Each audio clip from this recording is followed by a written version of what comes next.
She's wasting her potential, my father declared, not bothering to lower his voice even though I was standing in the hallway. All that education for nothing. Now look at her, back home with a child and no husband. My fingers tightened around the doorframe as I listened. Through the crack, I could see my father's imposing figure gesturing dramatically while my aunt nodded along. They thought I couldn't hear them. Or maybe they didn't care if I did. "What did I tell you when she got pregnant?" he continued.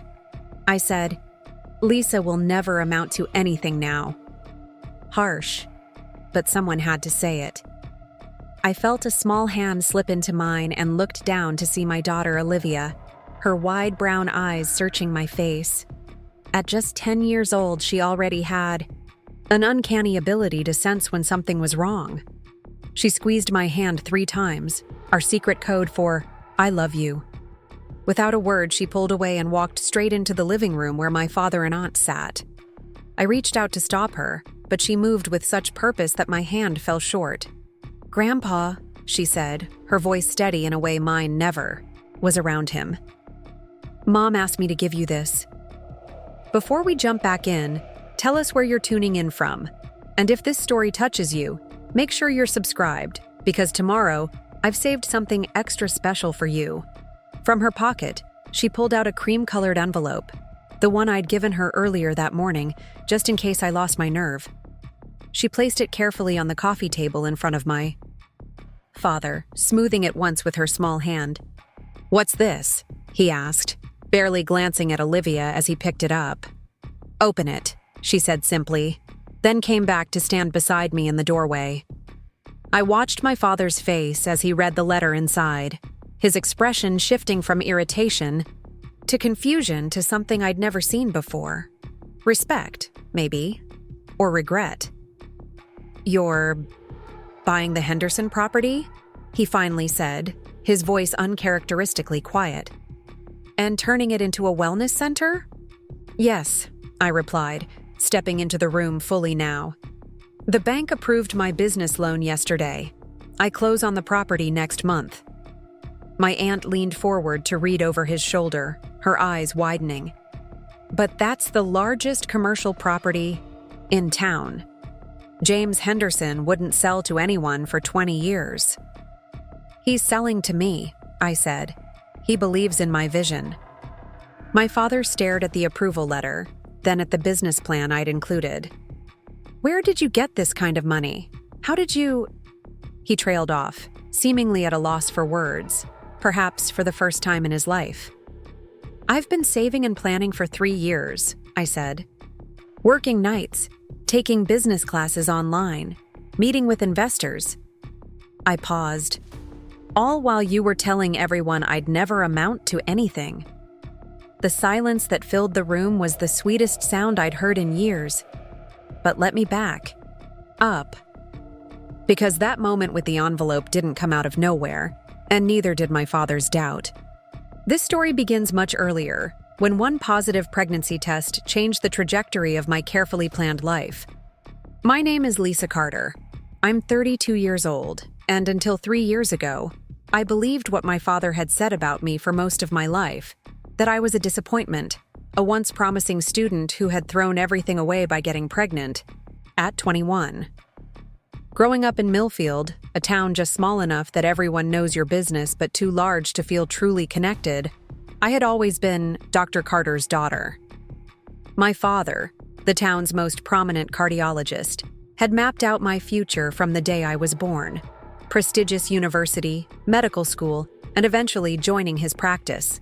And I followed that path dutifully. I was valedictorian of my high school class. I earned a full scholarship to Northwestern University. I was pre-med with a perfect GPA through my junior year. Then I met James during a semester abroad in London. He was studying photography, with kind eyes and dreams of documenting humanitarian crises around the world. He showed me a different way to help people, not just through medicine but through art, awareness, and connection. When I discovered I was pregnant just before my senior year, James promised we would make it work. We had grand plans. He would take assignments that allowed him to stay in one place while I finished school. We would get married after graduation.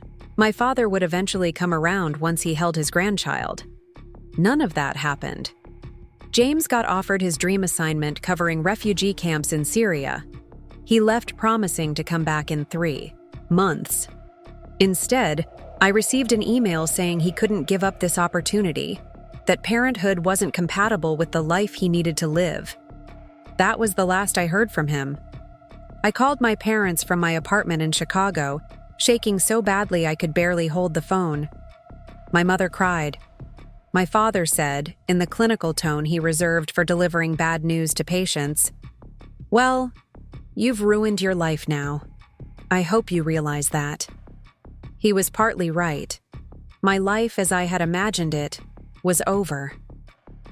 The medical school applications sitting on my desk suddenly seemed like artifacts from someone else's existence.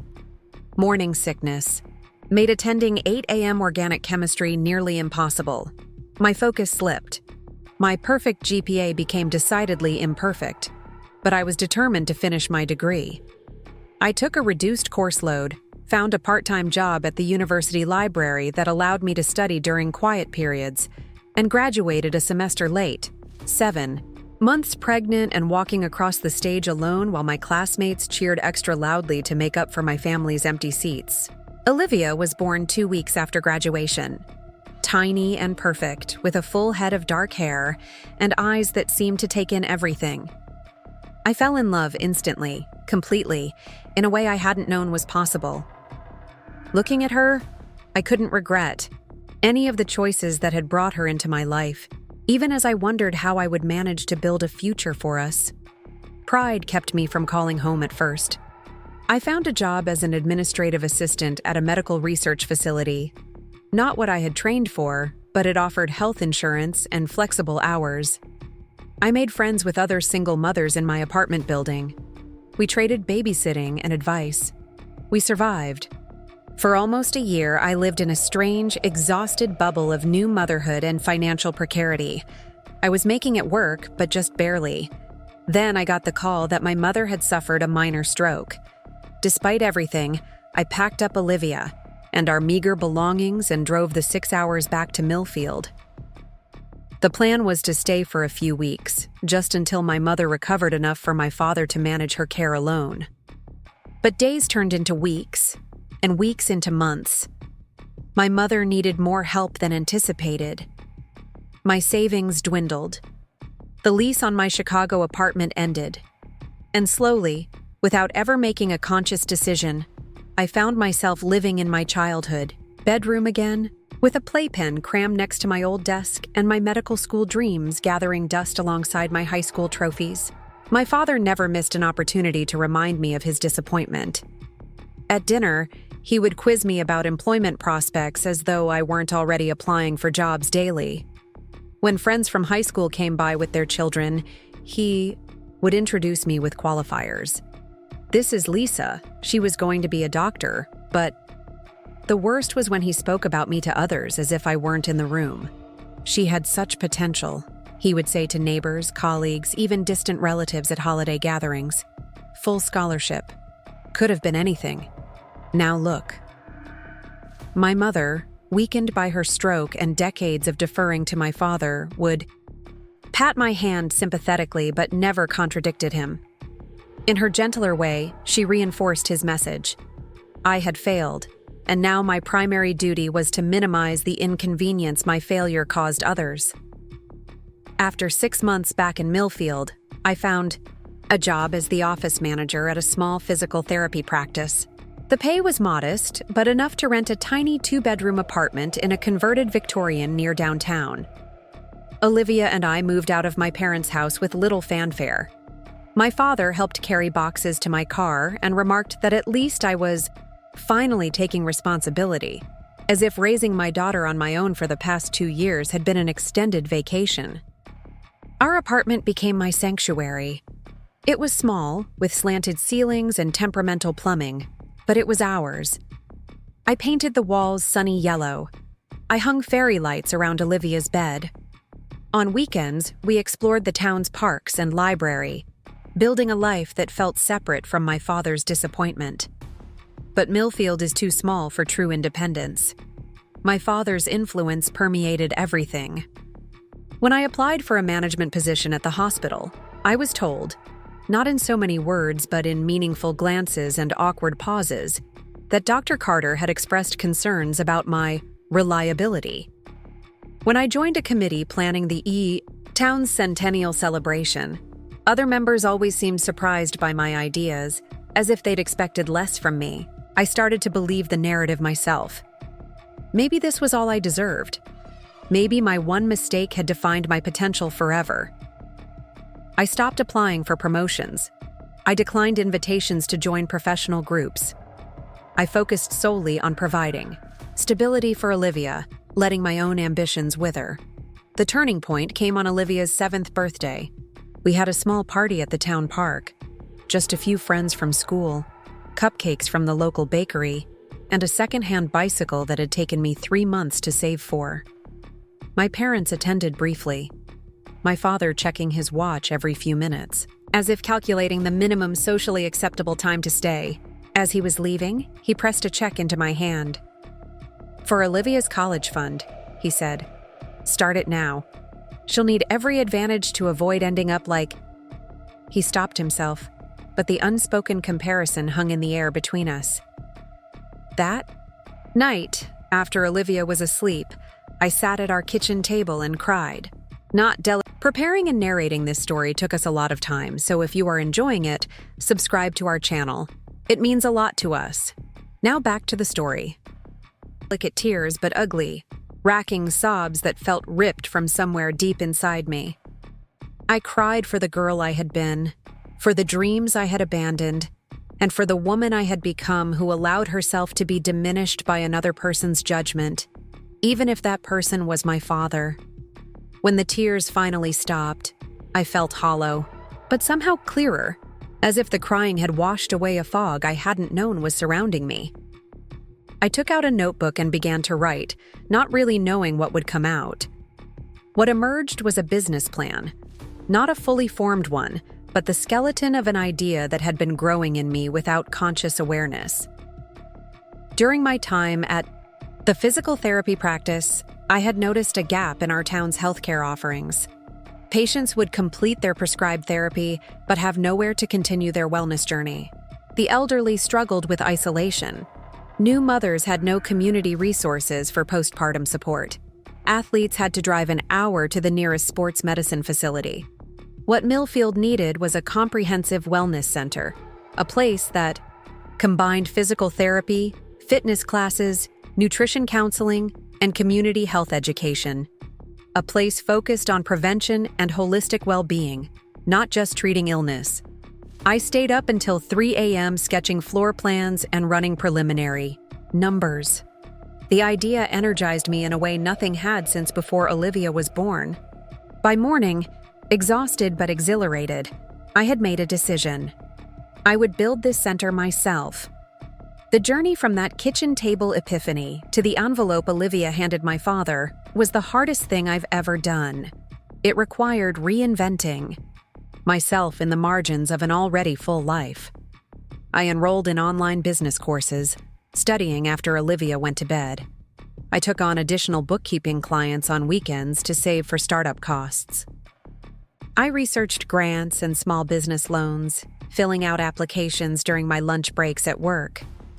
Most importantly, I reached out to people who might believe in my vision.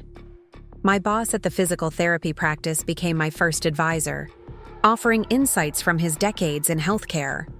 A former classmate who had become a successful entrepreneur agreed to review my business plan. The owner of the local yoga studio introduced me to potential investors.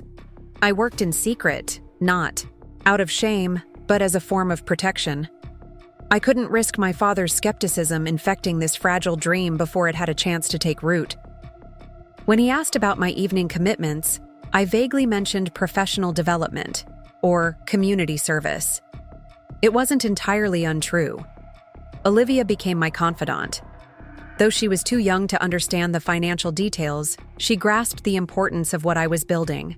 She would sit beside me at the computer, coloring quietly while I researched zoning regulations or created financial projections. Sometimes she would pat my hand when I sighed in frustration, saying with perfect seriousness, "You can do hard things, Mom. You tell me that all the time." The Henderson property wasn't initially part of my plan. It was a beautiful but neglected Victorian commercial building on Main Street that had once housed the town's department store.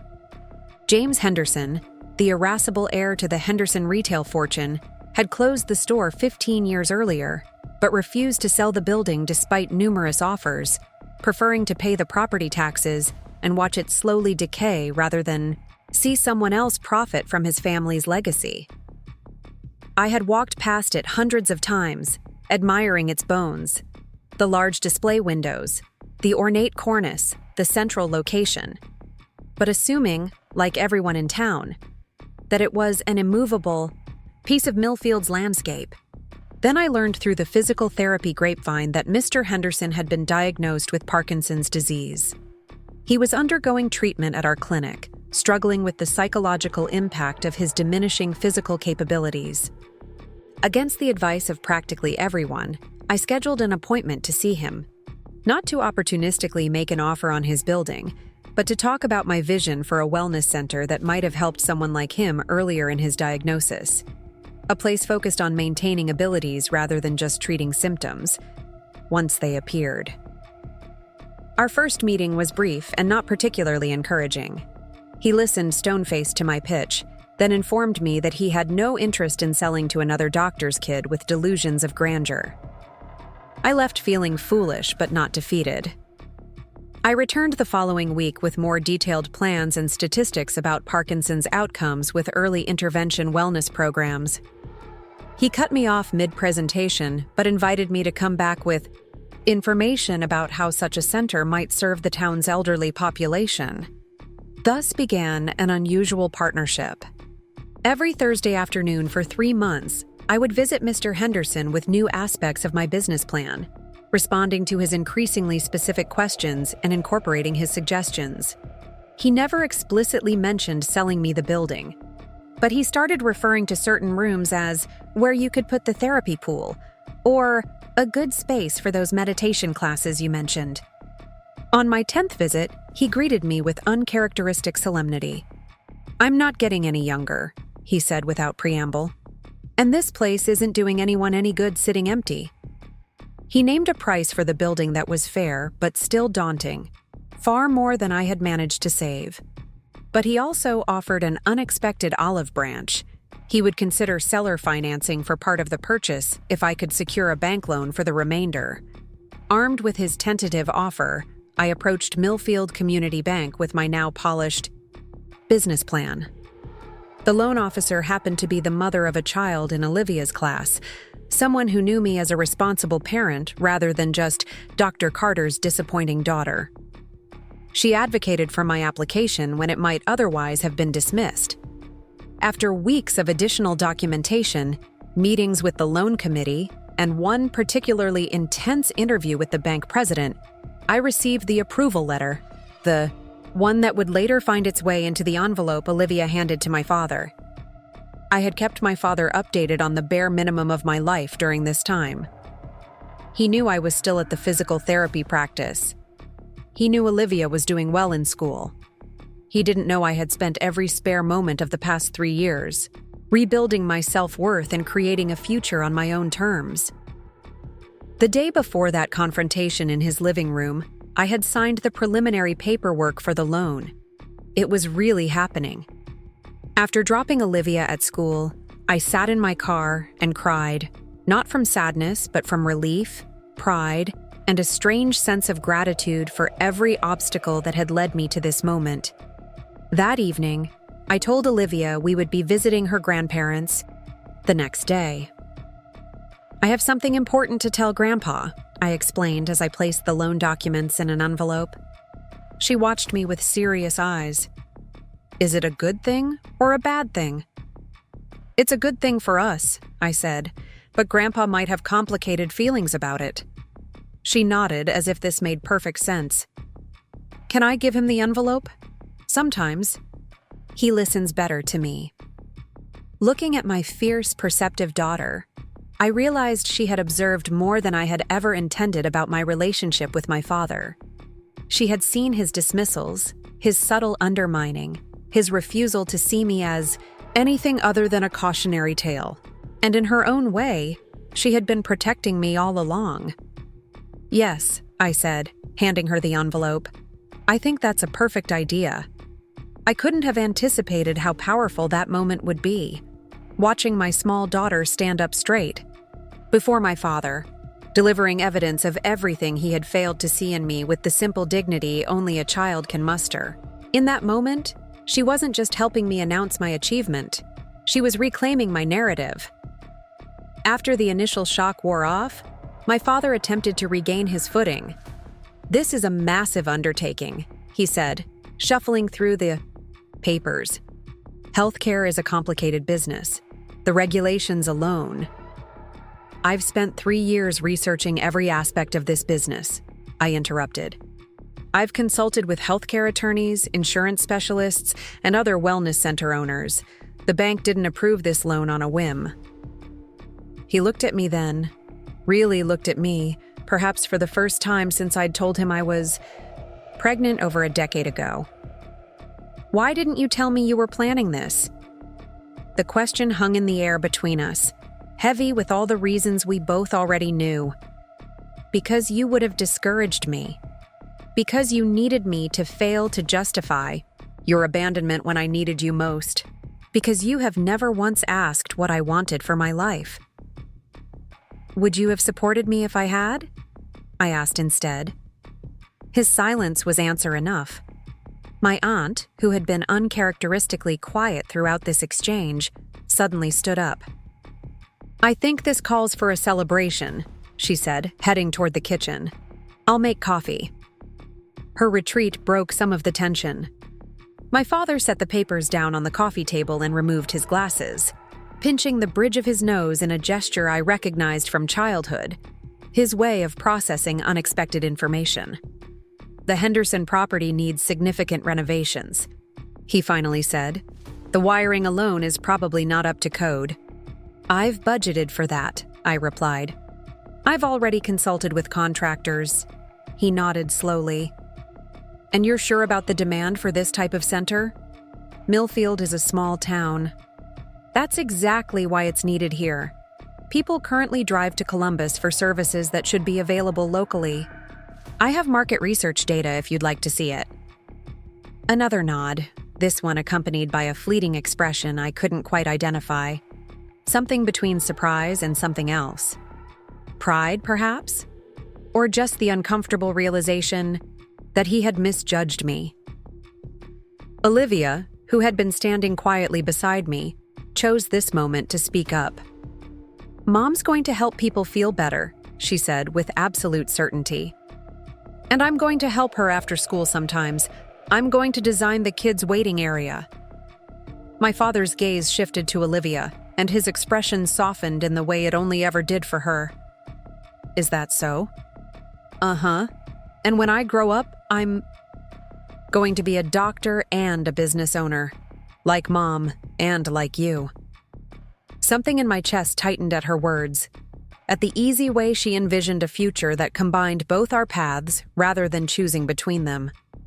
At how she saw no contradiction in being both things, claiming both legacies. My father cleared his throat. That's quite a plan." "I can do it," Olivia said with the unshakable confidence of a child who doesn't yet know the world might try to convince her otherwise. "Mom says we can do hard things." He looked back at me, and for a moment I glimpsed something like regret in his eyes. "Yes," he said quietly. "Apparently you can." It wasn't an apology. It wasn't even explicit approval. But it was an acknowledgement, the first time in over a decade that he had conceded there might be value in the path I had chosen. My aunt returned with coffee, and the conversation shifted to more practical matters: renovation timelines, staffing needs, marketing strategies. My father asked questions that were actually helpful, drawing on his years of medical practice to identify potential partnerships with local physicians. As we were leaving, he walked us to the car, something he rarely bothered to do. While Olivia climbed into the back seat, he awkwardly patted my shoulder. "This won't be easy," he said, which was as close as he could come to expressing concern rather than doubt. "I know," I replied, "but I've been doing hard things on my own for a long time now." He winced slightly at that, then nodded. "The Henderson property has good bones. Smart choice." From him, this was high praise. I allowed myself a small smile. "Thank you." As I started the car, he leaned down to the window. "The hospital board meets next Thursday. They've been discussing the need for more community outreach programs. Perhaps you should present your wellness center concept to them. I could arrange it." It was an olive branch, small, tentative, but real. "I'd appreciate that," I said. That evening, as I tucked Olivia into bed, she looked up at me with serious eyes. "Was Grandpa mad about the envelope?" I brushed her hair back from her forehead. "Not mad. Surprised, I think. Sometimes adults get stuck thinking about people in certain ways, and it's hard for them to see when those people change or grow." She considered this. "Will he stop saying you'll never amount to anything now?" My heart broke a little at the realization that she had heard those words too, had carried that weight alongside me. "I think he might," I said. "But even if he doesn't, we know the truth, don't we?" She nodded solemnly. "We do hard things." "That's right," I whispered, kissing her forehead.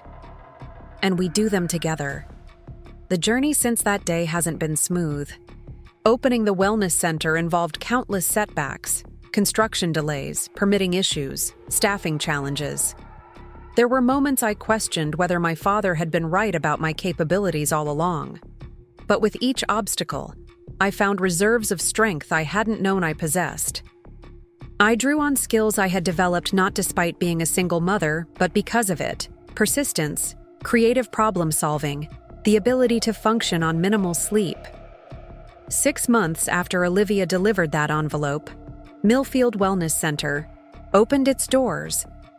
My father attended the ribbon-cutting ceremony, standing awkwardly at the edge of the crowd but undeniably present. When a local reporter asked him how it felt to have his daughter following in his healthcare footsteps, he said something that still catches in my throat when I remember it. "Lisa has created her own path. A better one, perhaps, than what I had envisioned for her." It wasn't everything. Our relationship remains complicated, layered with years of hurt and misunderstanding. But it was a beginning, a recognition that my worth wasn't measured by how closely I adhered to his expectations, but by what I had built on my own terms. Today, 2 years later, the Wellness Center serves over 300 clients weekly. We've expanded to offer specialized programs for children with developmental needs, cancer recovery support groups, and corporate wellness packages for local businesses. We're profitable, growing, and making a tangible difference in our community.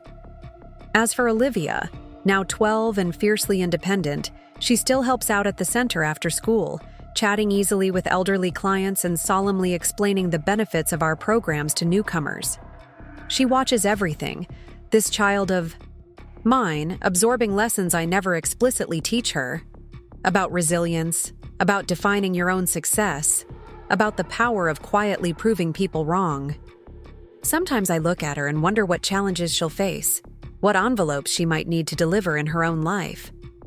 I can't protect her from disappointment or doubt, not even from the well-meaning but damaging expectations others might place on her. But I can show her what it looks like to stand firmly in your truth, to build something meaningful despite the voices that say you can't or shouldn't. If you're watching this and someone has made you feel small, inadequate, or incapable of creating the life you want, please know this: their limitations are not your destiny. Their doubts don't define your potential. Start where you are. Use what you have. Do what you can. And when the time is right, don't be afraid to let the evidence of your growth speak for itself. even if it comes in the form of an envelope delivered by the most unexpected messenger. Because sometimes the most powerful response to "you'll never amount to anything" isn't an argument or defense. It's simply showing them how wrong they've been all along. The weeks that followed were a whirlwind of activity. Securing the loan was just the beginning. There were permits to obtain, contractors to hire, equipment to purchase. Each day brought new challenges and unexpected setbacks. The building inspection revealed more issues than anticipated: asbestos in the ceiling tiles, lead paint on the window frames, a foundation crack that would require significant reinforcement. The renovation budget I had so carefully calculated suddenly seemed woefully inadequate. I spent sleepless nights revising spreadsheets, cutting corners where I could, without compromising safety or quality. I negotiated payment plans with suppliers. I learned to distinguish between essential features and those that could wait for Phase 2. I even picked up a paintbrush myself on weekends, stripping wallpaper and prepping walls while Olivia supervised. From a drop cloth on the floor, her colored pencils scratching against paper as she designed posters for our future waiting room. Through it all, my father maintained a cautious distance. He didn't offer financial help, which I wouldn't have accepted anyway, but he began making subtle introductions to people who might be useful to know. The head of the hospital's physical therapy department, several specialists who might refer patients, a contractor known for coming in under budget on complex projects. These connections were valuable, but more significant was what they represented: a tentative acknowledgement that my vision might actually succeed. The most surprising alliance formed during this period was with my mother. Initially hesitant and clearly caught between loyalty to my father and curiosity about my project, she began stopping by the construction site during her afternoon walks. At first, she would just peer through the windows, waving awkwardly if she caught me looking.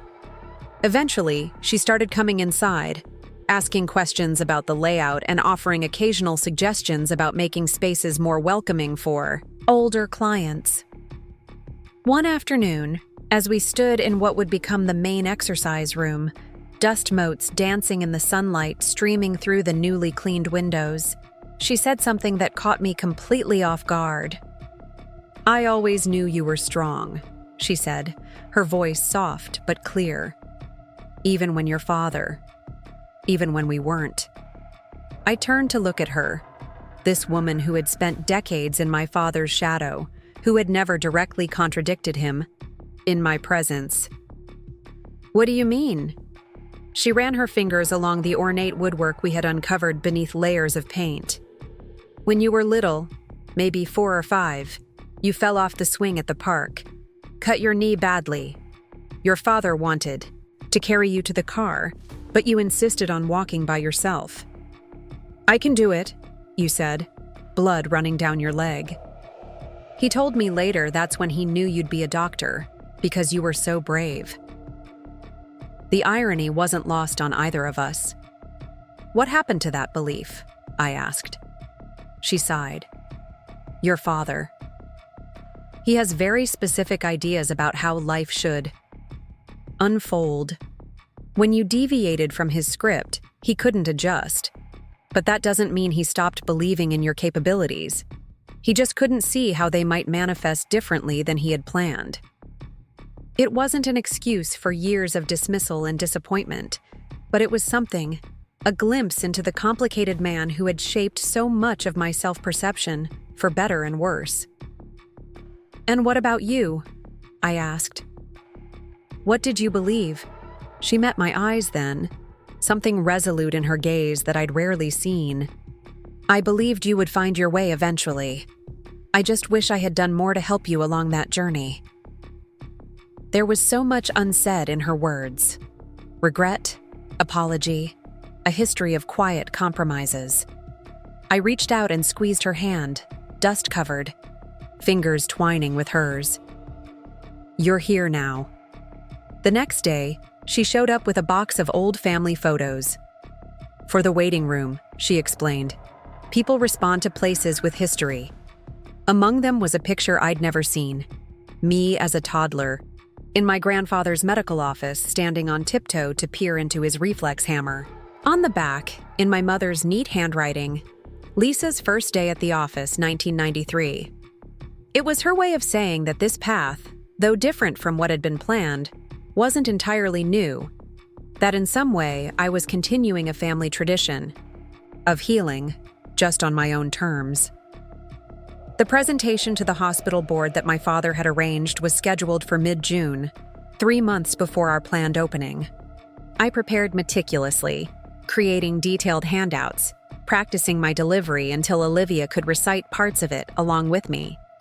Still, as I walked into the boardroom, a space dominated by men in expensive suits, many of whom had known me since childhood, I felt the familiar tightness in my chest that always accompanied my father's scrutiny. He sat at the far end of the table, his expression carefully neutral. He had introduced me simply as Lisa Carter, founder of Millfield Wellness Center, with no mention of our relationship. It was both a kindness and a challenge, allowing me to stand on my own merits while ensuring no one would cut me any slack because of his influence. I won't pretend the presentation was flawless. My hands trembled slightly as I distributed materials. I stumbled over a few statistics. But when I spoke about the gap in services we intended to fill, about the research showing how integrated wellness approaches improved outcomes across all demographics, about our plans for sliding scale payment options to ensure accessibility, my voice grew stronger. This wasn't about proving my father wrong anymore. It was about creating something genuinely valuable for our community. The questions afterward were challenging but fair. How would we compete with larger facilities in Columbus? What metrics would we use to measure success? Had we considered partnerships with existing healthcare providers? I answered each directly, acknowledging limitations where they existed, but emphasizing our unique position as a local, integrated center focused on the specific needs of our community. When the board chair finally thanked me for my time, saying they would consider my proposal for potential collaboration, I gathered my materials with a sense of accomplishment regardless of their decision. I had held my own in a room where, not long ago, I would have felt like an imposter. As board members filed out, several paused to ask follow-up questions or express interest in touring the facility once renovations were complete. My father remained seated, watching these interactions from a distance. When the room had emptied except for the two of us, he stood and approached. "You've done your homework," he said, adjusting his tie in a gesture I recognized as nervousness. The board was impressed. "Thank you," I replied, uncertain what else to say. He hesitated, then, "The section on preventative care for seniors was particularly strong. Your grandfather would have approved." The mention of his father, a man who had died before I was born but whose medical legacy had always loomed large in our family, was unexpected. "I didn't know you were thinking about that." "I think about him often," my father said quietly. "He built his practice from nothing, just as you're doing. Now." He paused, seeming to weigh his next words carefully. "He would have been proud of your resilience, I think." It wasn't quite saying that he himself was proud, but it was closer than we had come in years. I accepted it for what it was, a tentative bridge across a chasm that had seemed unbridgeable. "Would you like to see the renovation progress?" I asked impulsively. "We removed the drop ceiling yesterday and discovered the original tin ceiling underneath. It's gorgeous." He checked his watch, a lifelong habit, but then nodded. "I have time." As we walked together to the Henderson building, maintaining a careful foot of space between us, I realized that this, like so many aspects of my journey, wouldn't be a dramatic reconciliation, but a series of small steps, each one requiring courage and patience from both sides. The Wellness Center opened on schedule that September, despite the typical last-minute crises, a delayed shipment of exercise equipment, a plumbing issue in the staff bathroom, a mix-up with the signage. The grand opening was modest by some standards but significant for Millfield. The mayor cut a ribbon, the local newspaper took photos, and nearly 200 people toured the facility. My father and mother attended, standing somewhat awkwardly near the refreshment table but unmistakably present. When a former colleague of my father's asked, within my hearing, whether he had advised me on the medical aspects of the center, he replied simply, "Lisa consulted with many experts. She's quite thorough in her research." It wasn't effusive praise, but it acknowledged my competence without claiming credit or inserting himself into my accomplishment. The first month of operation was a blur of administrative challenges, staffing, adjustments, and the steep learning curve of running a business rather than just planning one. There were nights I came home so exhausted, I could barely manage to help Olivia with her homework before collapsing into bed. There were mornings I woke up panicked about cash flow and insurance reimbursements. But there were also moments of pure satisfaction, watching an elderly client walk without pain after weeks of targeted therapy, seeing the community room filled with new mothers supporting each other through postpartum challenges, overhearing a teenage athlete tell his friends that our recovery program had him back in the game way faster than expected. 3 months in, we were already at 70% of our projected client capacity, ahead of the conservative estimates in my business plan. We weren't profitable yet, but we were on track to break even by the end of the first year, which exceeded most small business trajectories. My father began referring patients, cautiously at first, then with increasing frequency. He never explicitly acknowledged the change, but the steady stream of cardiology patients arriving with his prescription pad recommendations spoke volumes. My mother, meanwhile, joined our seniors' gentle movement class and brought 3 of her Bridge Club friends along. The most meaningful endorsement, however, came from Mr. Henderson. Though his Parkinson's had progressed to the point where he used a walker, he visited weekly for specialized exercise therapy. After his 3rd session, he pulled me aside. "You've done right by this old building," he said, gesturing around with a trembling hand. "Brought it back to life. Given it purpose." "Thank you," I said, genuinely moved. "That means a lot coming from you." He fixed me with a shrewd look. "Your father used to tell me you were wasting your potential. Every time he came in for his checkups, he'd mention it. His brilliant daughter stuck in a dead-end job." He chuckled at my surprise. "Doctors talk too much when they think patients aren't listening." I wasn't sure how to respond to this revelation, that my father had been discussing me with his patients, that his disappointment had been so pervasive it spilled into his professional life. "Funny thing is," Mr. Henderson continued, "he never realized that all that time you were working at the physical therapy place, you were actually preparing for this, learning the business from the inside, building relationships with the very people who would become your clients." He tapped his temple. "Strategic thinking. That's what separates successful people from dreamers." His words stayed with me long after he left.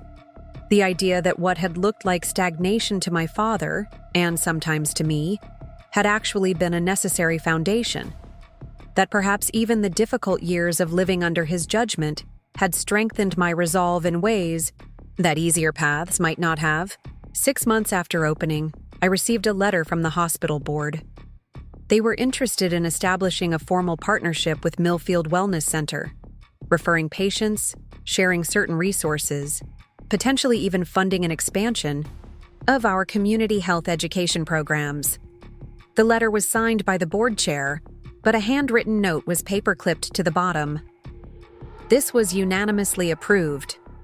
Your father abstained from voting due to family connection but spoke in favor of the partnership before recusing himself. Thought you should know. Margaret Wilson, Board Secretary. I read the note 3 times, trying to imagine my father advocating for my business in a room full of his peers. It was difficult to reconcile with the man who had spent years undermining my confidence, yet entirely consistent with his complex character, his genuine commitment to community healthcare, alongside his rigid expectations for his own family. That evening, as Olivia and I ate dinner at our small kitchen table, she asked suddenly, "Are you and Grandpa friends now?" Children have a way of cutting straight to the heart of adult complexities. I considered my answer carefully. "We're finding a new way to be family," I said finally. "It's different than before, and it might always be complicated, but it's better." She nodded thoughtfully, pushing her broccoli around her plate. "He told me he was wrong, you know."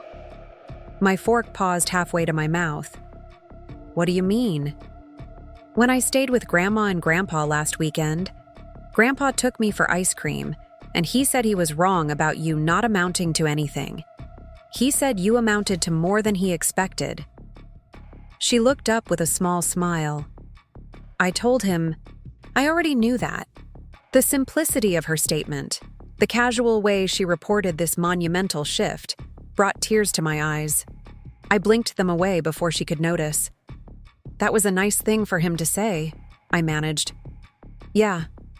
She returned to her dinner.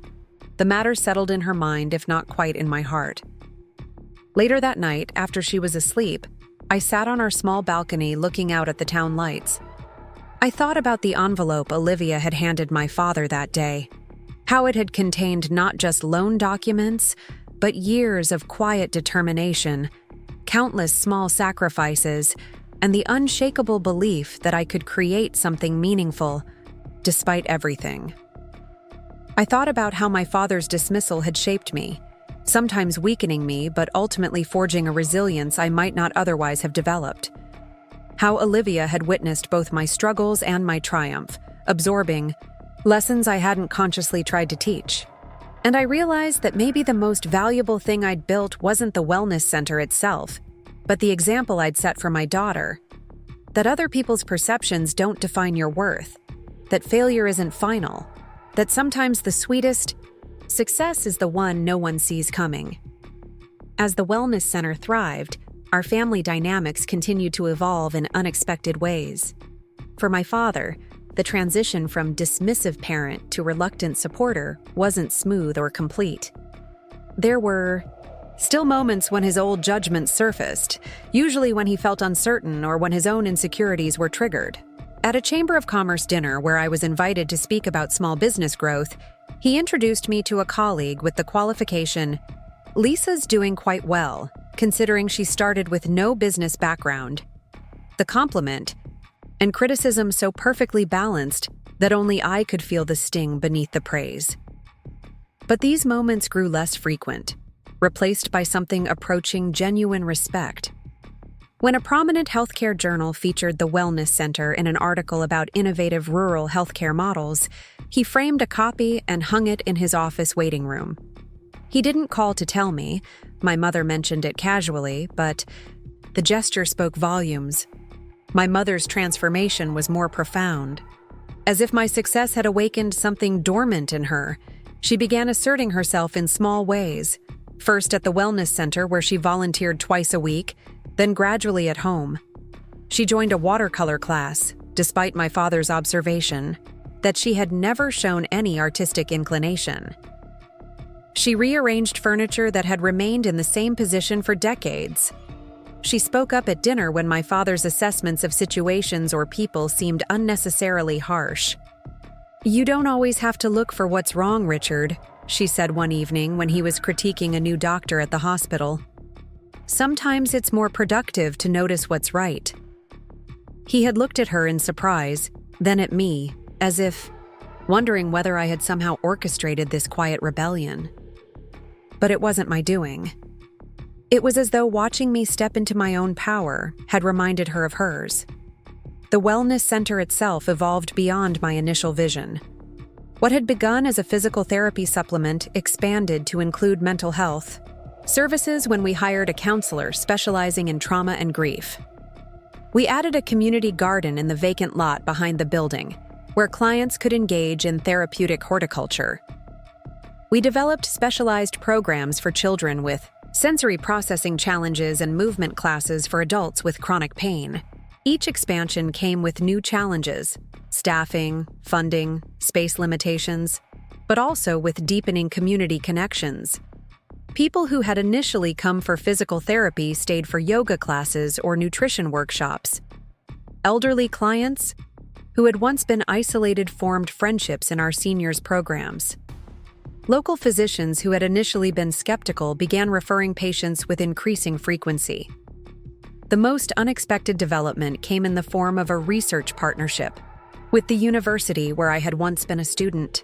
A professor of public health contacted me after reading the journal article, interested in studying our integrated wellness model as a potential template for other rural communities. The irony wasn't lost on me that the same institution where I had felt like a failure as a pregnant student now viewed my work as worthy of academic interest. Through it all, Olivia remained my constant, my witness, my unexpected collaborator. She grew from the solemn child who had handed my father that envelope into a confident preteen with her own distinct perspective on our shared journey.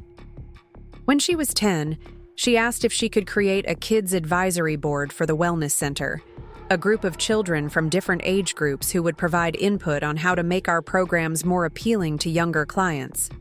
I expected it to be a short-lived project, but under her leadership, it became a vital part of our outreach, eventually resulting in a successful after-school program for children of working parents.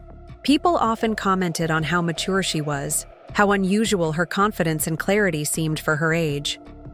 What they didn't understand was that she had learned early what many adults never grasp: that worth isn't bestowed by others' approval, that setbacks aren't failures but redirections, that quiet persistence often accomplishes more than dramatic gestures. On her 11th birthday, my father gave her a stethoscope, a clear signal of his assumption that she would follow the medical path he had once envisioned for me. I tensed, waiting for her reaction, ready to intervene if necessary.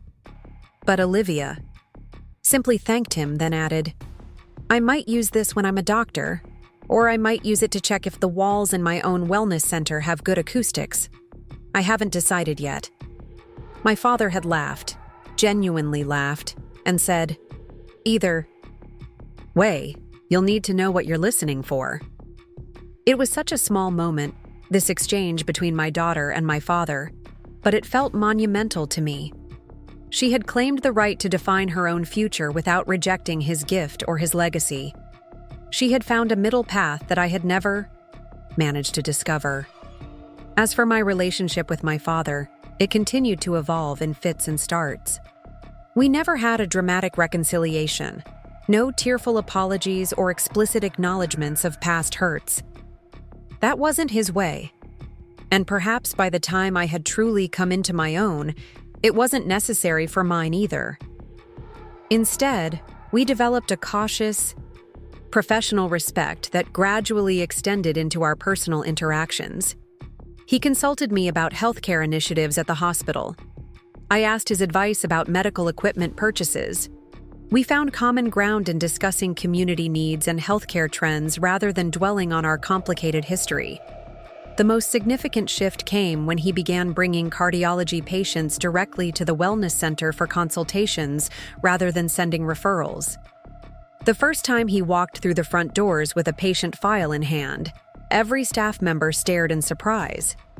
Dr. Carter rarely made house calls, even to established medical facilities.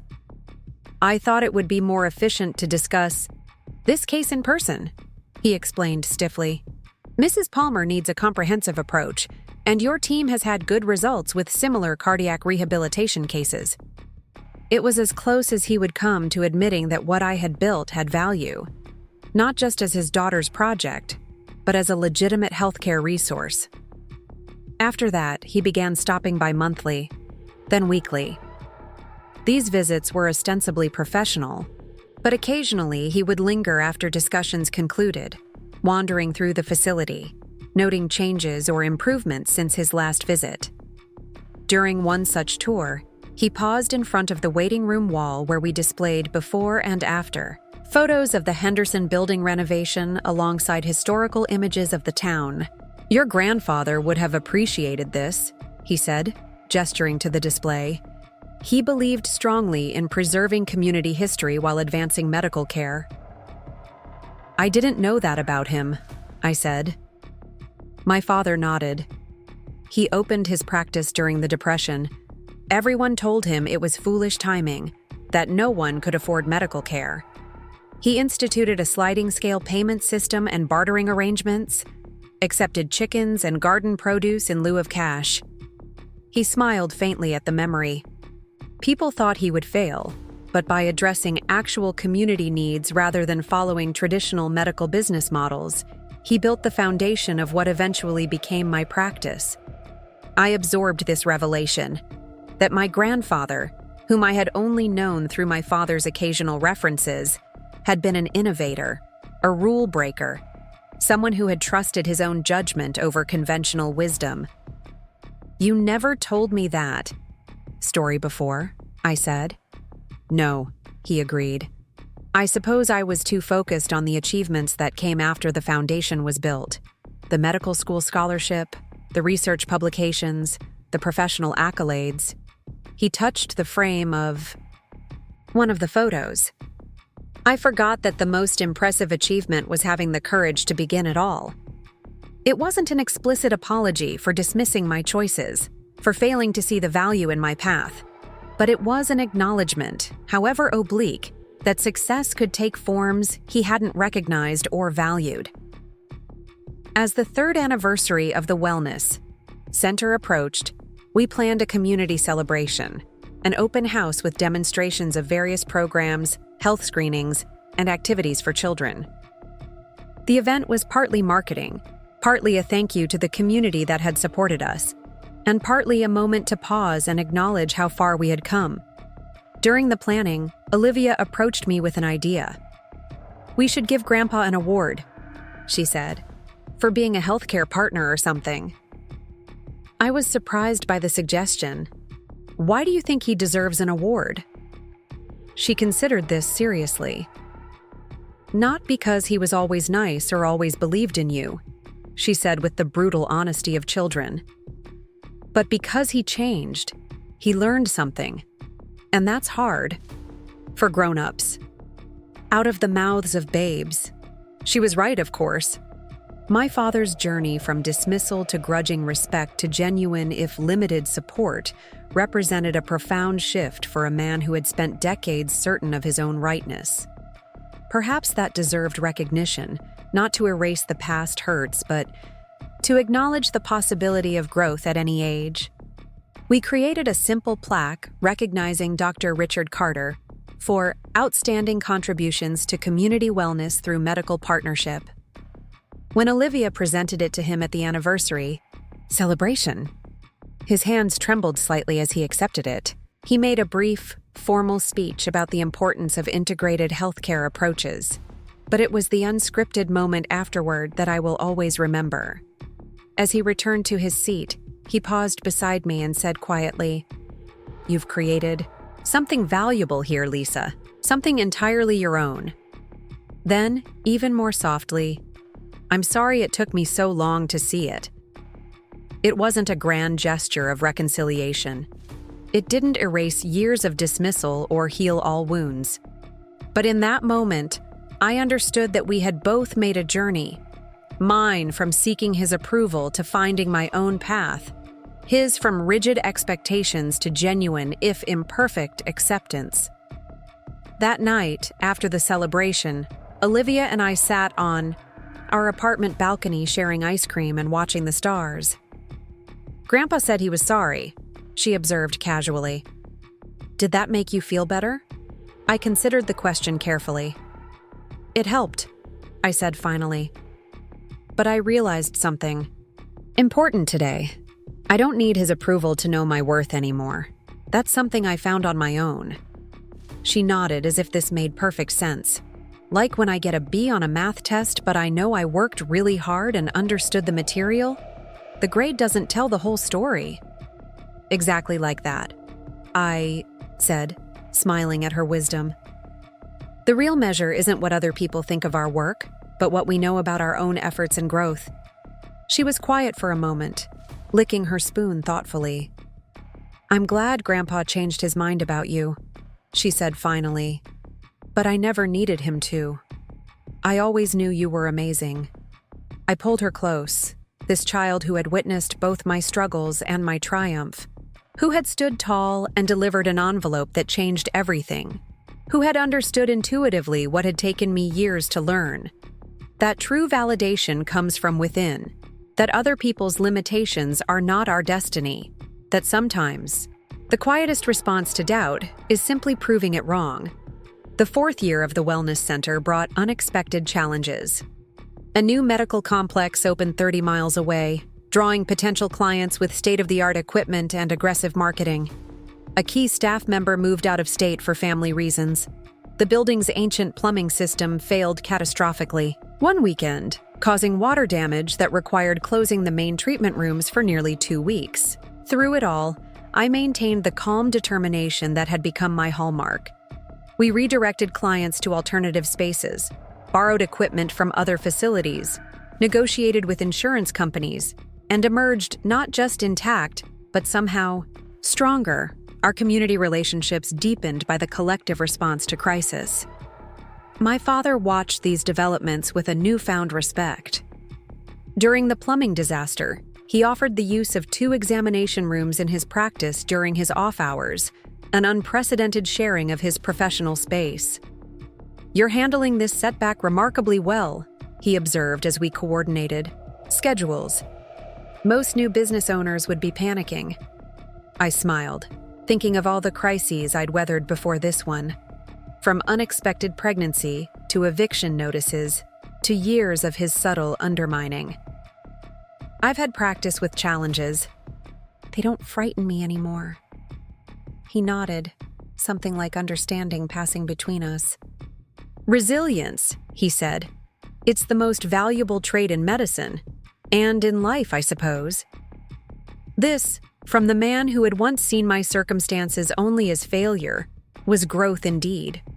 As the Wellness Center stabilized and thrived, I found myself with occasional moments to reflect on the journey that had brought me here.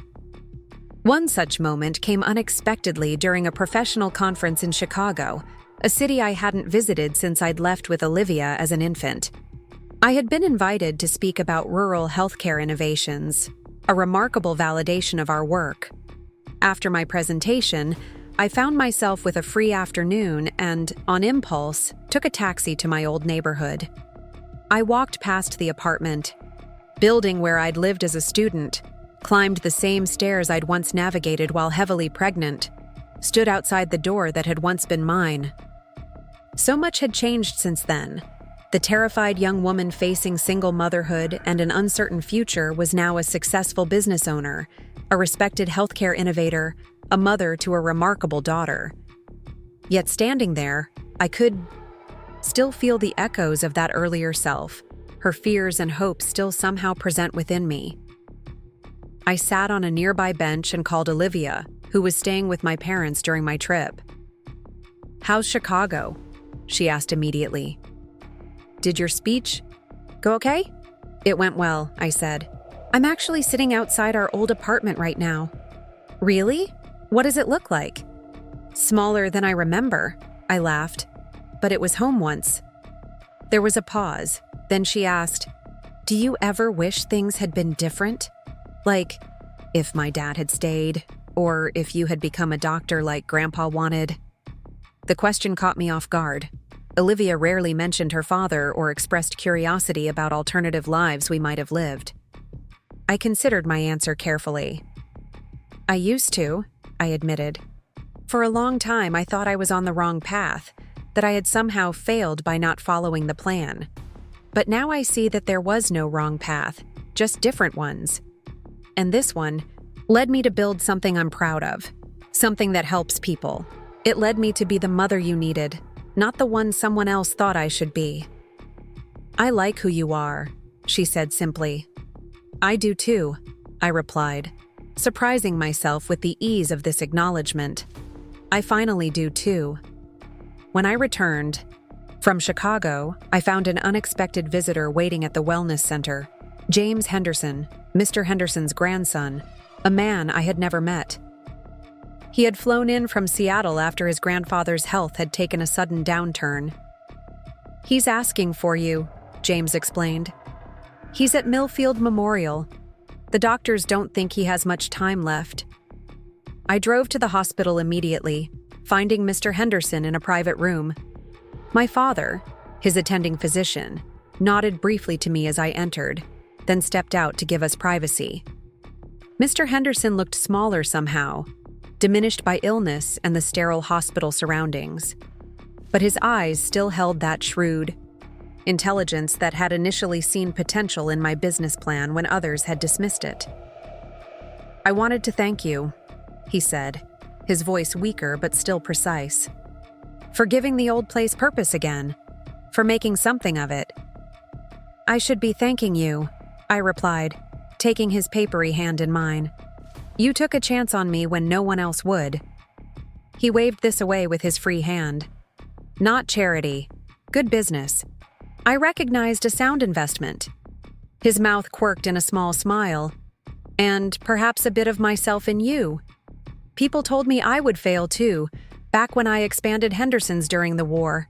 Said it was foolish timing. I didn't know that. Succeeded anyway, as you have." He coughed, wincing with the effort.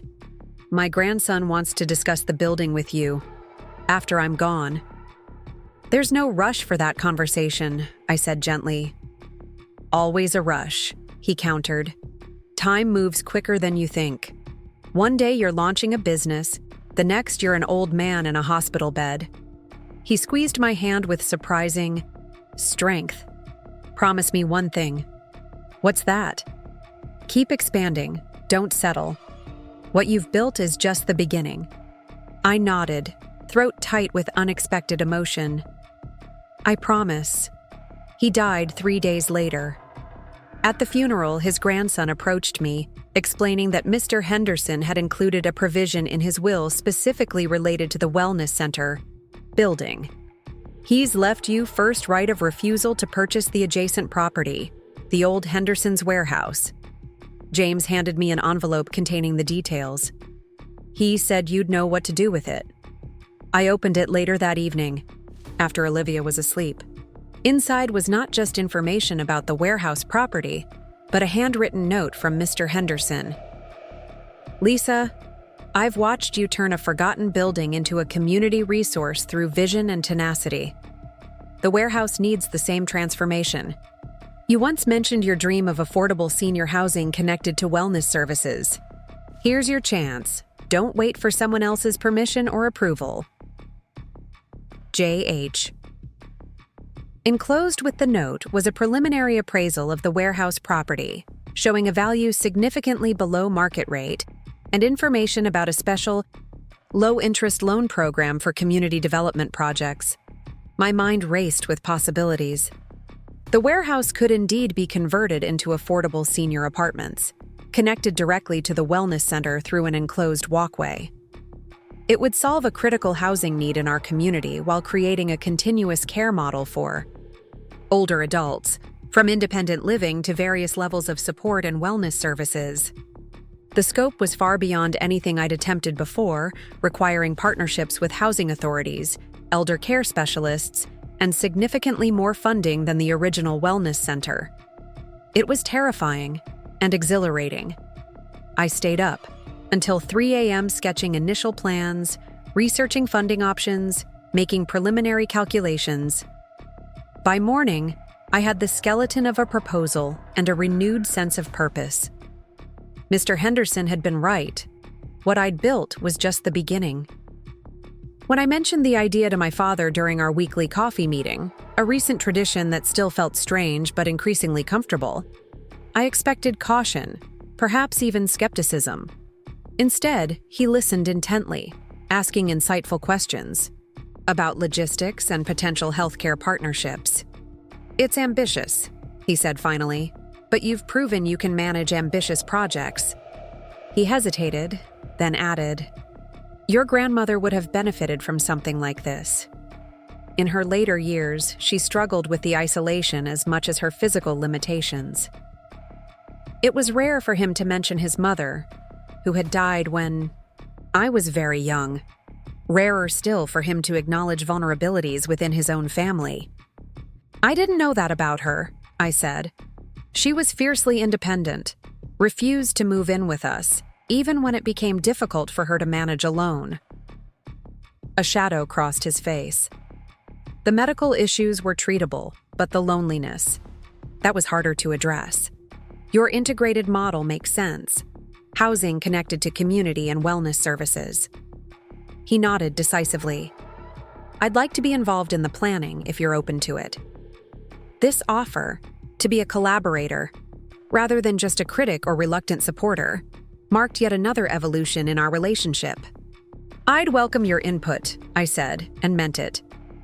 The senior housing project, which we eventually named Henderson Commons, became a 3-year journey of permit applications, grant writing, investor meetings, and endless planning sessions.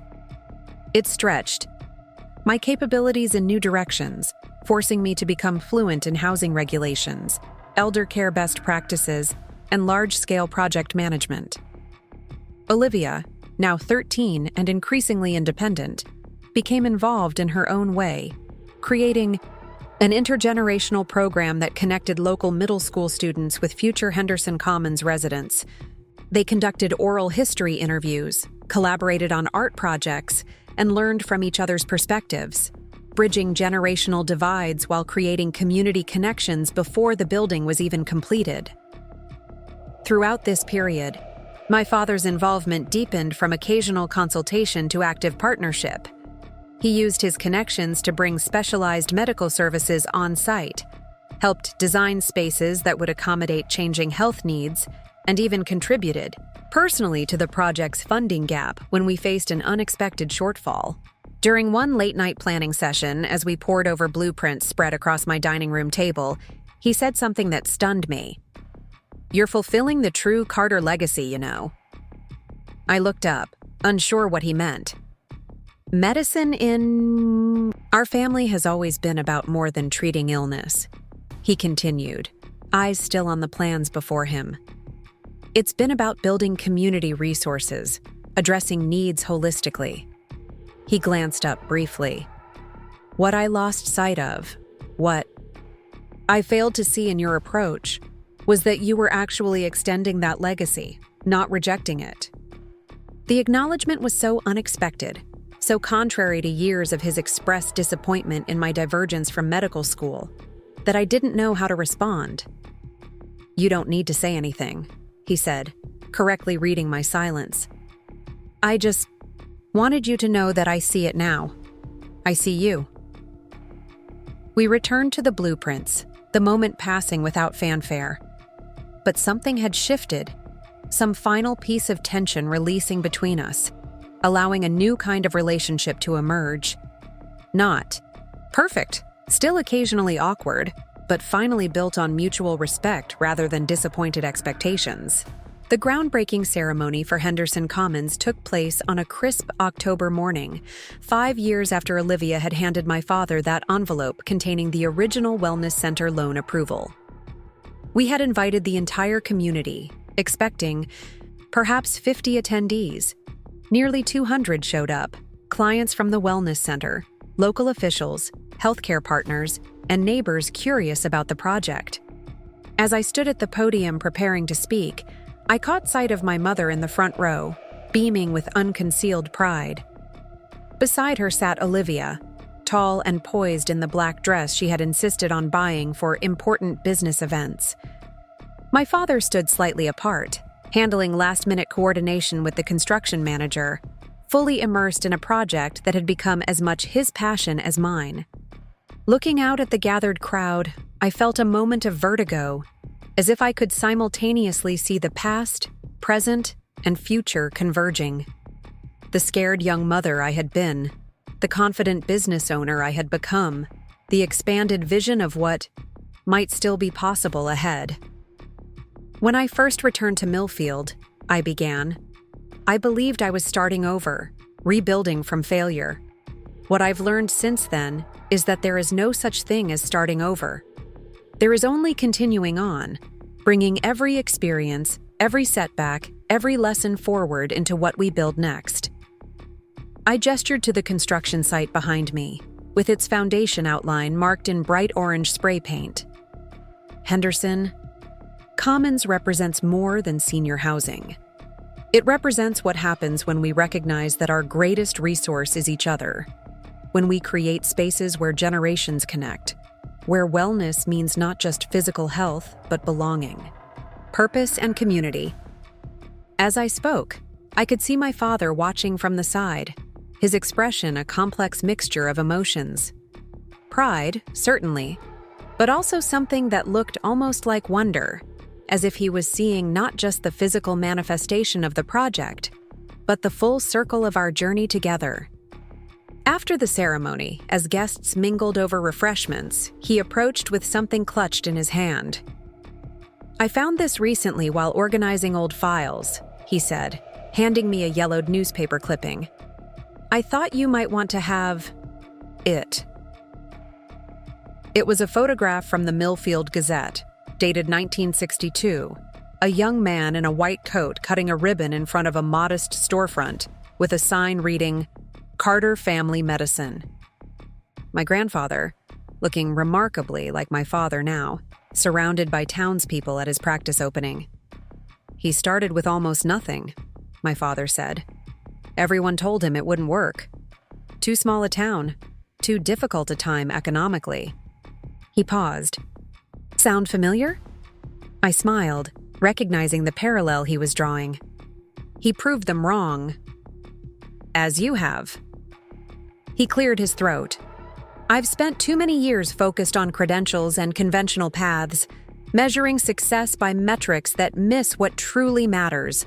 Your grandfather understood what I forgot, and what you somehow knew intuitively, that real impact comes from responding to actual needs, not from following prescribed formulas."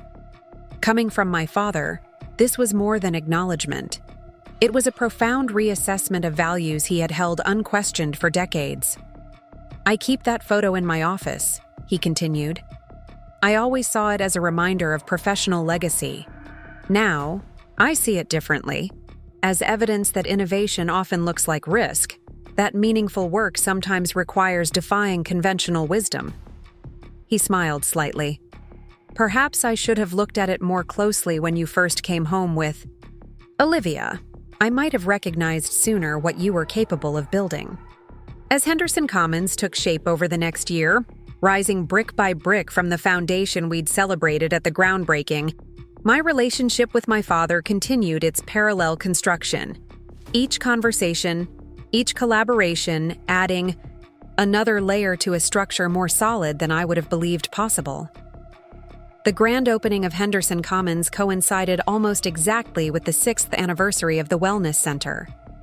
The timing felt significant, a perfect circle from that moment when Olivia had handed my father the envelope to this culmination of a vision that had expanded beyond anything I could have initially imagined. The night before the ribbon cutting, Olivia and I walked through the completed building, 36 apartments designed for independent seniors, with community spaces, direct access to wellness services, and carefully considered details to allow aging in place with dignity. "Remember when we moved into our first apartment after leaving Grandma and Grandpa's house?" Olivia asked, running her hand along the handrails we had installed in every corridor. "It was so tiny, but you were so happy to have our own place." "I remember," I said, surprised she recalled that time so clearly. She had been young, perhaps 6 or 7. "You said something I never forgot," she continued. "You said, 'This is just the beginning. We're going to build something better, step by step.'" She turned to me, her expression serious. "Did you ever imagine it would be this?" I looked around at the carefully designed spaces, the thoughtful integration of housing and wellness, the realization of a vision that combined healthcare innovation with community needs. "Not exactly this," I admitted, "but I knew we were capable of more than others believed. I just didn't know how far that could take us." She nodded, satisfied with this answer. "That's what I'm going to remember most, I think. Not just what you built, but that you knew we could build something when everyone else doubted. She smiled. That's what I'll take with me when I go to college. The casual mention of college, still years away but suddenly feeling imminent, caught me off guard. My mind flashed forward to Olivia leaving for university, pursuing her own path, perhaps facing her own doubters along the way. Whatever you choose to build, I said carefully, remember that doubt, from others or from yourself, is just noise. The only voice that matters is the one telling you what's possible. I know, she said with the confidence of someone who had witnessed firsthand the power of perseverance. You've shown me that every day. The next morning, as we prepared for the grand opening celebration, my father arrived early, carrying a small package. A gift, he said awkwardly, handing it to me. For today. Inside was a silver pin in the shape of a caduceus, the traditional medical symbol, but with a unique modification. Entwined with the serpents were delicate representations of buildings. The Wellness Center and Henderson Commons, rendered in miniature. It's beautiful, I said, genuinely touched. Where did you find something so specific? I had it made, he admitted, to represent what you've created. A new kind of healing that goes beyond traditional medicine. He hesitated. I wanted you to have something tangible to mark this achievement, to remember what you've accomplished when doubt creeps in. The thoughtfulness of the gesture, especially from a man who had rarely acknowledged my achievements growing up, left me momentarily speechless. Thank you, I finally managed. It means a lot. He nodded, emotion making further conversation difficult for both of us. After a moment, he simply said, You should wear it today. You've earned it. As I pinned it to my lapel, I thought about all the symbols of achievement I had once coveted. The white coat, the medical degree, the professional accolades my father had accumulated. How strange that this small, personalized token meant more to me than any of those conventional markers of success would have. The ribbon-cutting ceremony that afternoon was attended by state officials, healthcare leaders, and many of the future residents of Henderson Commons. I stood at the podium, looking out at the community that had initially doubted me, then gradually embraced my vision, and finally helped make it a reality. 6 years ago, I began. I returned to Millfield feeling like I had failed, at my career, at my dreams, at living up to expectations. Today, I stand before you not as someone who overcame failure, but as someone who redefined success. I gestured to the building behind me. Henderson Commons represents what happens when we stop measuring our worth by other people's metrics and start creating according to actual needs. When we build not for validation, but for genuine impact. My gaze found my father in the crowd, standing tall in his formal suit, my mother beside him. His expression was open, attentive, free of the critical assessment I had grown up anticipating. I've learned that our greatest achievements rarely come from following prescribed paths. I continued. They come from having the courage to forge new ones, from believing in possibilities that others can't yet see, from persisting when conventional wisdom suggests we should give up. As I spoke, I touched the caduceus pin, this tangible symbol of how far we had all come, not just in the physical buildings we had created, but in our understanding of each other. Our recognition of different forms of value, our willingness to grow beyond initial judgments and limitations. Today isn't just about opening a building, I concluded. It's about opening ourselves to new definitions of success, new ways of supporting each other, new possibilities for what we can create together as a community. The applause that followed felt like an affirmation not just of the project, but of the journey itself. Every difficult step, every moment of doubt, every small victory that had led to this culmination. After cutting the ribbon and leading tours of the facility, I found a quiet moment with my father on the rooftop garden we had designed for residents. We stood side by side, looking out over Millfield, the town that had witnessed our complicated history and our eventual reconciliation. "I was wrong about you," he said simply. "Not just about your potential, but about what constitutes meaningful achievement." "It took me a long time to stop needing to hear that," I replied honestly. "To stop measuring my worth by your assessment."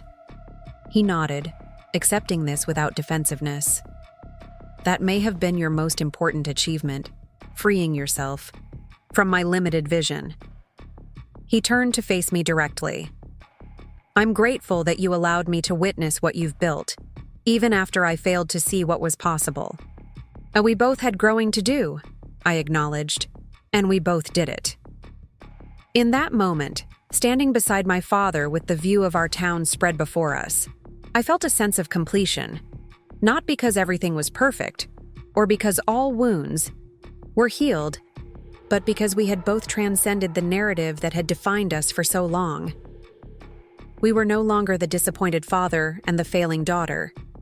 We were two people who had learned, grown, and ultimately found a way to recognize each other's value despite our differences.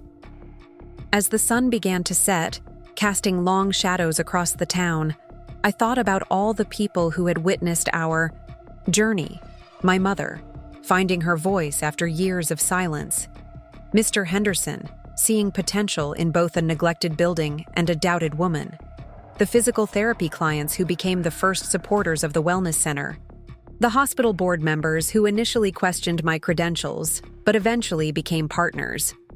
Most of all, I thought about Olivia, who had watched every step of this transformation, from the frightened return to my parents' house, to the small apartment we had made our own, to the wellness center's opening, to this culmination in Henderson Commons. She had seen me at my lowest, doubting my own worth in the face of my father's disapproval. She had handed him that envelope with complete confidence in what it represented. And she had witnessed our gradual, imperfect reconciliation. Not a fairy tale ending, but a realistic one, built on mutual growth and evolving understanding. What lessons had she absorbed from all this? Not that approval from authority figures determines your value. Not that conventional paths are the only routes to meaningful achievement. Not that perfect reconciliation erases all past hurts. But perhaps something more valuable. That perseverance matters more than validation. That success can take unexpected forms. That growth is possible even after decades of rigid thinking. That the most profound changes often happen quietly. One small decision at a time. As we made our way back downstairs to rejoin the celebration, I caught sight of Olivia in the community room, showing elderly residents the digital memory project she had created. Interviews and photographs preserving their stories for future generations. She moved among them with easy confidence, listening intently to their feedback, adapting her presentation to their needs. Watching her, I felt a surge of emotion so complex I couldn't immediately name it. Pride, certainly, in the remarkable person she was becoming. Gratitude for her unwavering belief in me during the hardest times. But also a profound sense of continuity, of lessons passed down, of strength transmitted, of values demonstrated, rather than merely taught. She looked up, caught my eye, and smiled, a brief moment of connection before returning to her project. In that smile, I saw recognition of our shared journey, acknowledgement of how far we had come from those difficult, early days. My father, following my gaze, said quietly, "She's extraordinary. Not just talented, but kind, resilient." He paused. Like her mother. The compliment, offered without qualification or comparison, felt like the final piece of a puzzle falling into place, the last step in a transformation that had been years in the making. Later that evening, after the celebrations had ended and the guests had departed, Olivia and I walked through the quieted building one more time. The space felt different now, no longer just a construction project, but a living entity, filled, with purpose and potential. "What's next?" Olivia asked as we reached the exit, her expression curious. I smiled at the assumption embedded in her question, that there would be a next. That completion of one vision naturally led to the emergence of another. "I'm not sure yet," I admitted, "but I'm open to possibilities." She nodded, satisfied with this answer. "That's what I thought you'd say." As we stepped outside into the cool evening air, I took one last look at Henderson Commons, its windows glowing warmly against the darkening sky. The wellness center connected seamlessly to its side, the whole complex representing not just buildings but a philosophy, an approach to community care, a testament to persistence in the face of doubt. I thought about the long journey from that moment when my father had declared I would never amount to anything to this culmination of achievement that even he acknowledged as valuable. How many small steps had filled that gap? How many moments of doubt overcome? How many obstacles navigated? How many quiet victories accumulated to create this reality? And I realized that the most profound lesson of this entire experience wasn't about proving anyone wrong. Not my father, not the doubters in the community, not even the voice of insecurity in my own mind. It was about the power of continuing to build despite doubt, about recognizing that other people's limitations are not your destiny, about understanding that meaningful achievement often looks nothing like what you or others initially envisioned. As Olivia and I walked to the car, I touched the caduceus pin my father had given me. This tangible symbol of how perceptions can change, how bridges can be built across seemingly unbridgeable divides, how recognition can come when you've stopped, needing it because you've found your own measure of worth. "Mom?" Olivia said as we drove home. "I've been thinking about what I want to do after high school." "What's that?" I asked, curious about where her thoughts were leading. "I think I want to study both business and medicine," she said thoughtfully. "Not to become exactly like you or exactly like Grandpa, but to combine the best of both approaches." She glanced at me. "Is that weird?" I smiled, thinking of how perfectly her answer embodied the resolution of the conflict that had defined so much of my relationship with my father. Not an either-or choice between his path and mine, but a both, an integration that recognized value in different perspectives. "Not weird at all," I said. "I think it's brilliant." "Good," she said, settling back in her seat with a satisfied expression. "I've already started researching programs." The fact that she had been contemplating this path, finding her own synthesis between two seemingly opposing worldviews, struck me as the perfect metaphor for our entire journey. Not victory of one perspective over another, but integration of different strengths into something newer and potentially better. Henderson Commons thrived beyond our initial projections. Within 6 months, all 36 apartments were occupied, with a waiting list that continued to grow. The integrated wellness programs showed measurable improvements in residents' health outcomes. Fewer hospitalizations, better management of chronic conditions, reduced isolation, and improved mental health metrics. Healthcare professionals from PAO, neighboring counties began requesting tours, taking notes on the model we had created. The university research partnership expanded, with graduate students conducting formal studies on the effectiveness of our integrated approach. There was even preliminary discussion of replicating the concept in other rural communities, facing similar challenges with elder care and wellness access. My father, to my continual surprise, became one of the most passionate advocates for the model. He spoke at medical conferences about the benefits of connected care environments, published articles in healthcare journals, and facilitated introductions to potential funders for similar projects elsewhere.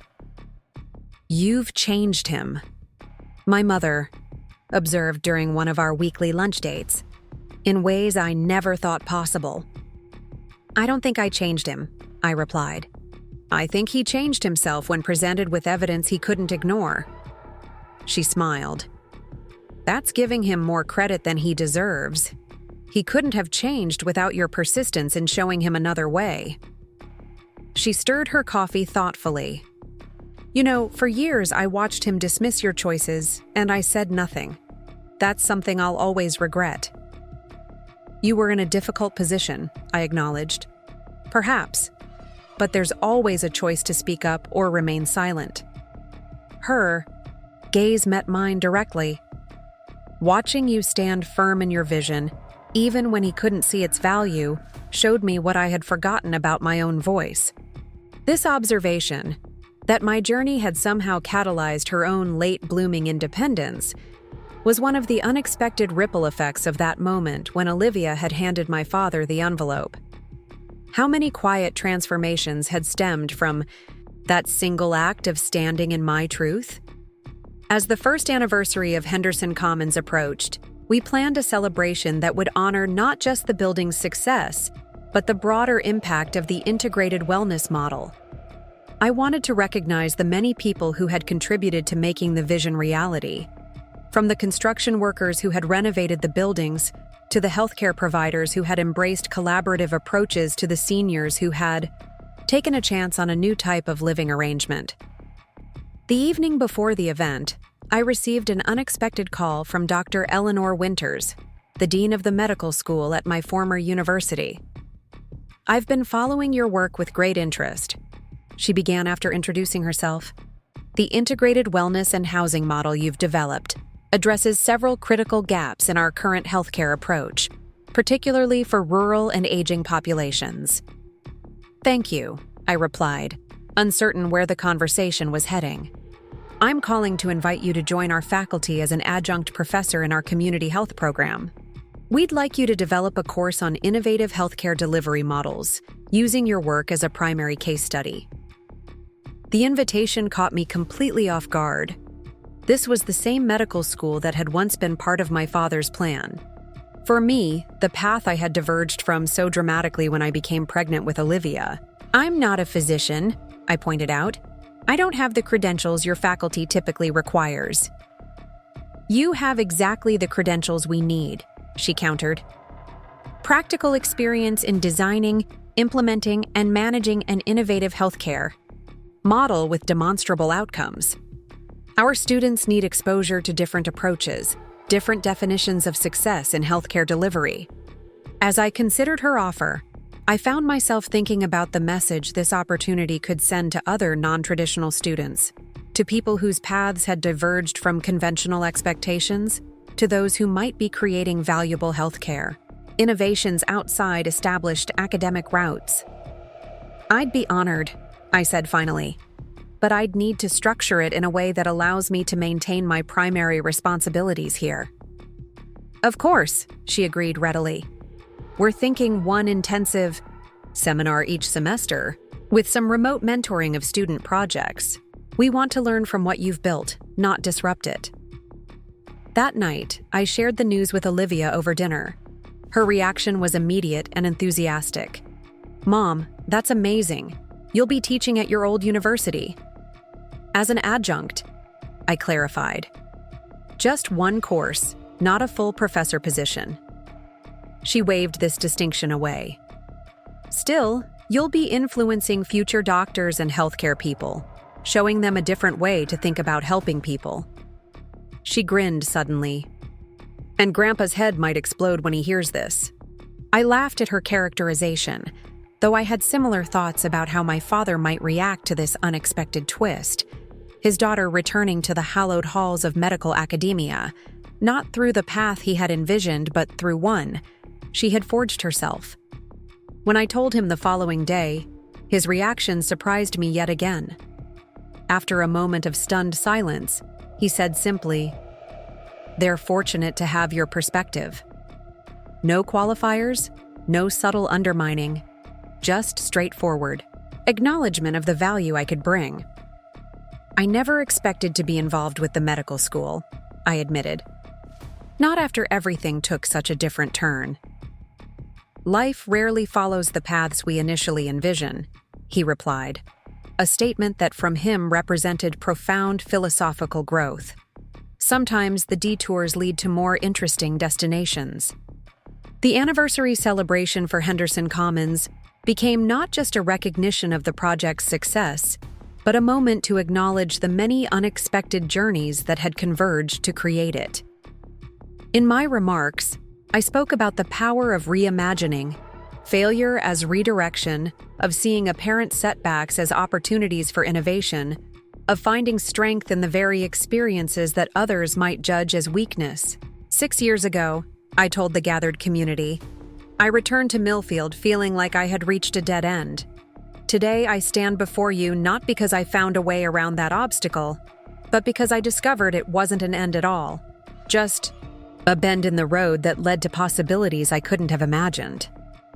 I looked out at the faces before me. My mother, sitting tall with quiet pride. My father, his expression thoughtful and engaged. Olivia, beaming from the front row. Residents of Henderson Commons, whose lives had been tangibly improved by the integrated model. Community members who had shifted from skeptics to supporters. Healthcare partners who had expanded their vision of what was possible. What we've created together isn't just buildings or programs, I continued.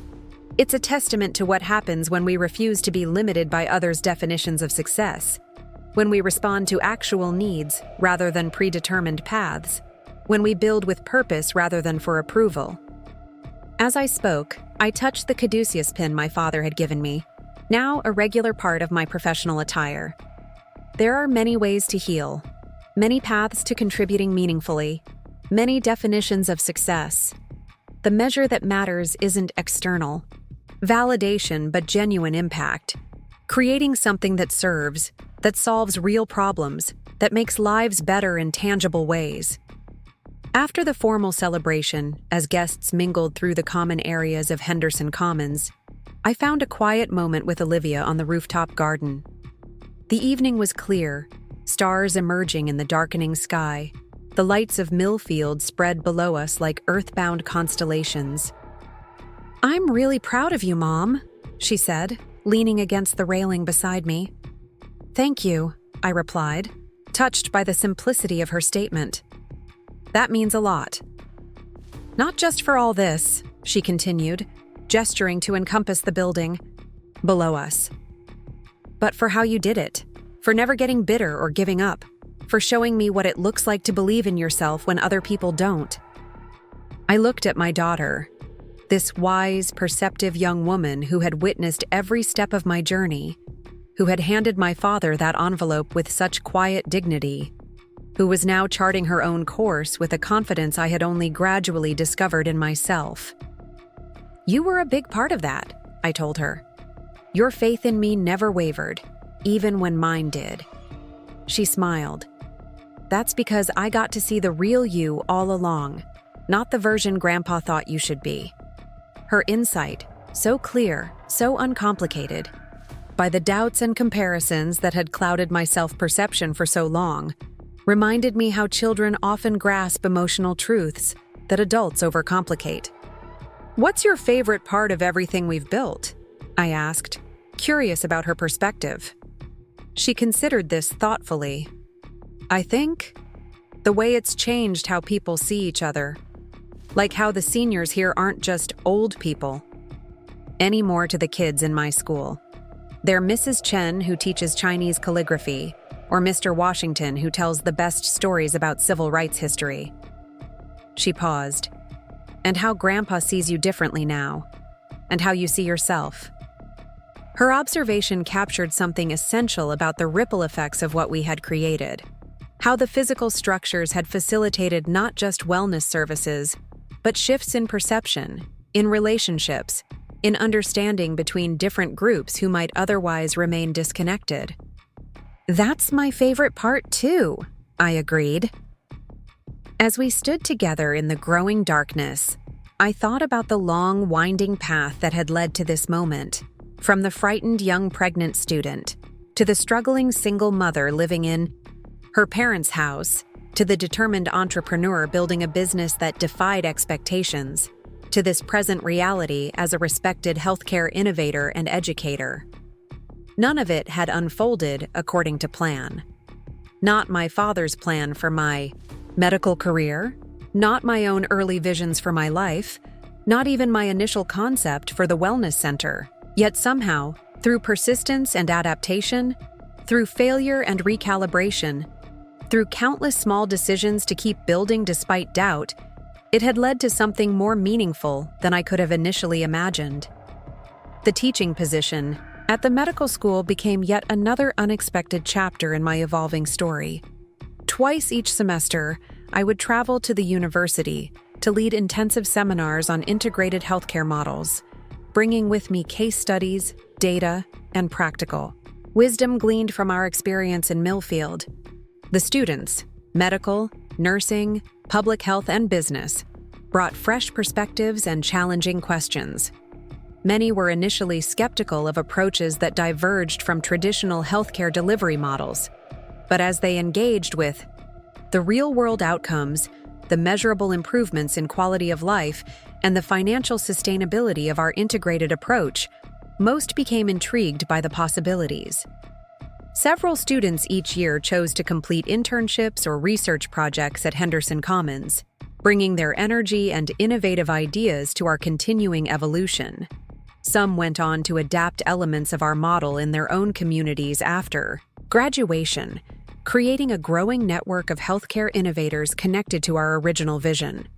My father, in a development that still occasionally struck me as surreal, began guest lecturing in my course, offering the physician's perspective on integrated care models and the changing landscape of rural medicine. Watching him engage thoughtfully with students, acknowledging both the strengths of traditional approaches and the necessity for innovation, I sometimes had to remind myself of how far we had both traveled from the rigid disapproval of those early years. The most meaningful validation, however, came not from academic recognition or professional accolades, but from the lived experiences of Henderson Commons residents and wellness center clients. Elderly people who had been isolated found community. Individuals with chronic conditions developed sustainable management strategies. Families supporting aging parents found resources and respite. One afternoon, I encountered Mrs. Eleanor Davis, an 84-year-old Henderson Commons resident, sitting in the community garden with my mother. They were sorting seed packets for the spring planting, heads bent together in conversation, laughing about something I couldn't hear. "Lisa," Mrs. Davis called when she spotted me. "Come tell your mother she's wrong about the tomatoes. They absolutely need full sun." My mother looked up, her expression one of mock outrage. Don't listen to her. I grew prize-winning tomatoes in partial shade for 20 years. Their easy camaraderie, these two women who had found unexpected friendship, through the connections fostered by Henderson Commons, exemplified the intangible benefits of what we had built. Not just healthcare services, not just housing, but genuine community. "I'll leave the tomato debate to the experts," I laughed, joining them briefly on the garden bench. Mrs. Davis patted my hand. "You know, before I moved here, I was considering one of those big retirement complexes over in Columbus. All very fancy, lots of amenities." She gestured around the simple but well-designed garden space. "But this, being part of something meaningful, watching your mother finally stand up to your father about those tomatoes. This, with a conspiratorial wink, it's worth more than any swimming pool or fancy dining room." Her assessment echoed something Mr. Henderson had said years earlier, when I was still doubting whether the wellness center could succeed. People don't just need services, they need purpose, connection, a sense that they matter. We had built our model around that insight, and the results affirmed its wisdom. As Olivia's high school graduation approached, she announced her decision to attend the same university where I now taught, pursuing a dual degree in healthcare administration and pre-medical studies. True to her word years earlier, she was forging a path that integrated both her grandfather's medical legacy and my focus on innovative healthcare delivery. "Are you sure?" I asked when she showed me her acceptance letter. "There are excellent programs elsewhere. You don't need to choose based on family connections." "I'm not," she assured me. Their integrated program is exactly what I want. And yes, being able to take your course as an elective is a bonus." She grinned. "Plus, can you imagine Grandpa's face when I graduate with both degrees? It's going to be priceless." Her ability to find humor in the complex family dynamics, to navigate them with such confidence and clarity, continually amazed me. She had absorbed the lessons of our journey without becoming defined by its struggles. The evening before her graduation, my father invited us to dinner at his home, a formal affair with my mother's best china and fresh flowers on the table. As we finished dessert, he disappeared briefly into his study, returning with a small, velvet box. "For you," he said, handing it to Olivia. "A graduation gift." Inside was an antique gold pin, similar in design to the caduceus he had given me, but older, its details softened by decades of wear. "This belonged to your great-grandfather," my father explained. "He wore it every day of his medical practice. I wore it through medical school and residency." He glanced at me briefly. "I had intended to give it to your mother when she entered medical school, but life took a different turn." The acknowledgement of our divergent paths, spoken not with disappointment but with simple acceptance, marked how far he had come from the man who had once declared I would never amount to anything. "It's beautiful," Olivia said, examining the pin carefully. "But are you sure you want me to have it now? I haven't even started my medical training." "I'm sure," he replied, "because regardless of which aspects of your studies become most central to your career, you'll be continuing a tradition of caring for this community. That's what matters, not the specific form it takes." His words, this explicit acknowledgement that value could take different forms, that legacy could be continued through diverse paths, represented the completion of a transformation I had once thought impossible. Later that night, as Olivia and I walked back to our car under a canopy of stars, she said thoughtfully, "It's kind of amazing, isn't it? How different things are now compared to when we first came back to Millfield." "It is," I agreed. "Though the change happened so gradually, I sometimes forget how far we've come."